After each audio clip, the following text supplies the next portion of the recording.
अस्सलामुअलैकुम। एक नई वीडियो लेकर आया हूँ और अब मैं इसका नाम रख रहा हूँ मशवरा। पहले इसका नाम रखता था इस्लाह, जो सही नहीं लगा। अब मशवरा है। नए लिखने वालों को मशवरा देना चाहता हूँ कि वो जब कुछ लिखते हैं तो उसमें कहाँ कहाँ गलतियाँ हो जाती हैं। तो ये वीडियो ख़ास तौर से नए लिखने वालों के लिए है। आज इस वीडियो में हम बात करेंगे रमल मुसम्मन महजूफ़, जो बहर का नाम है और इसके अरकान हैं फ़ाइलातुन फ़ाइलातुन फ़ाइलातुन फ़ाइलुन। इसमें हम लोग जानेंगे कौन से कवाफ़ी का इंतखाब करें और रदीफ़ का भी ख्याल रखना क्यों ज़रूरी होता है। तो चलिए हम वीडियो शुरू करते हैं। तो पहले ही आपको बता दिया गया कि आज हम बात करेंगे रमल मुसम्मन महजूफ़ की। इसके अरकान हैं फ़ाइलातुन फ़ाइलातुन फ़ाइलातुन फ़ाइलुन। ये बहुत मशहूर बहर है, बहुत सारे शोरा ने इस पे कलाम लिखे हैं। तो आज जो कलाम मेरे सामने आया है वो कुछ इस तरह है। ये कलाम मेरे सामने है, लेकिन मैं आपको फिर एक बार कहता हूँ कि अगर आप कुछ भेजते हैं मुझे तो इस तरह इमेज में मत भेजा करें, आप लिख कर भेजा करें।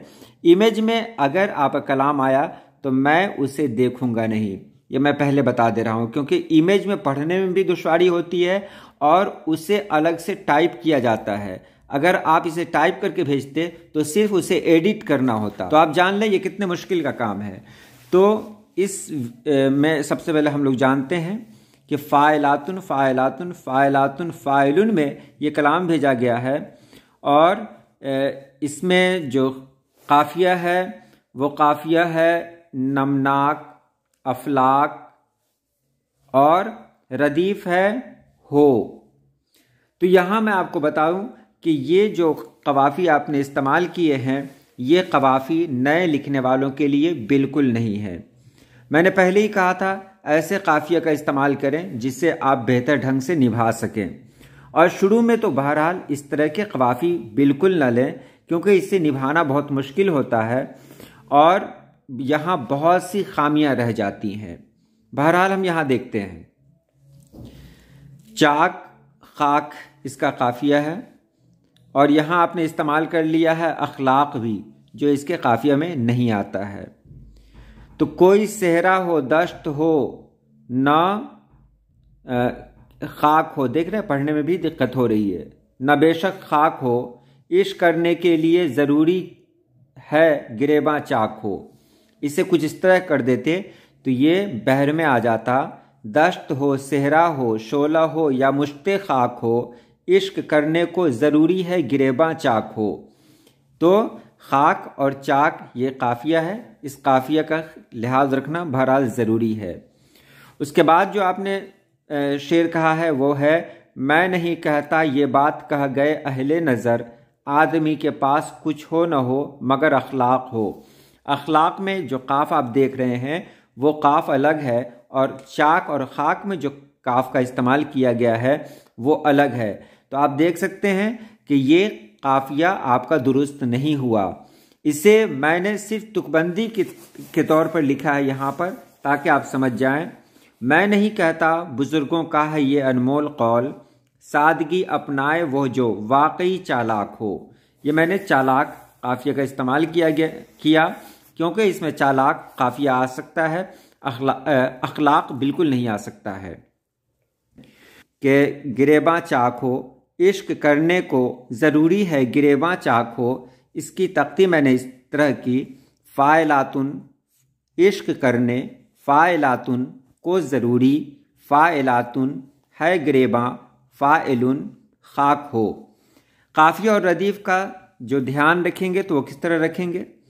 काफ़िया और रदीफ़ का रुकन होगा तुन फ़ाइलुन। अब देख रहे हैं गिरेबां खाक हो, तो खाक हो फ़ाइलुन हो गया और गिरेबां का बाँ, क्योंकि नुनगुन्ना को शामिल नहीं किया जाता है। यानी बाँ खाक हो, नमनाक हो, बतनाक हो, तो इस तरह जो इस्तेमाल होगा तो वो होगा। तो तुन फ़ाइलुन ना होकर इसे क्या कहेंगे हम लोग, मुस्तफ़एलुन। तो इसके आखिर में मुस्तफ़एलुन आना लाजमी है, तभी वो काफ़िया और रदीफ़ निभ सकेगा, नहीं तो इसका ये नहीं निभ सकेगा। तो मुस्तफ़एलुन یہ اخیر میں آنا ضروری ہے۔ مستفعلن میں قافیہ اور ردیف دونوں شامل ہیں۔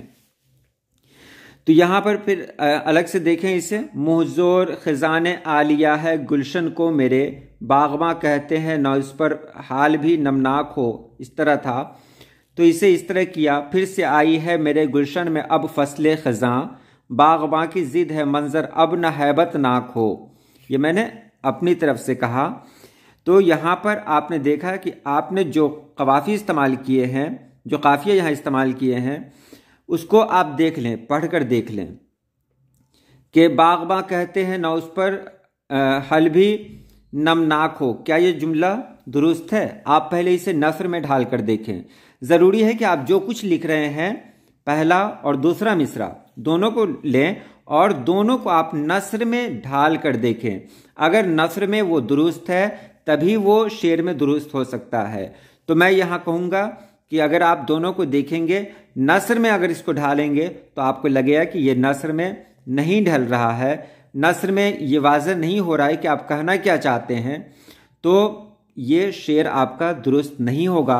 اس کے لیے ضروری ہے کہ آپ پہلے اسے نثر میں ڈھالیں، اور جب بھی قافیہ استعمال کریں آسان قافیہ استعمال کریں تاکہ آپ کے پاس قافیوں کی کوئی کمی نہ ہو اور آپ کو لکھنے میں کوئی رکاوٹ نہ ہو۔ یہ دونوں مصرے آپ کے خارج بحر ہیں۔ تو آپ اسے ایسے کر سکتے ہیں، نیت دل سے بھی ہو جاتی ہے۔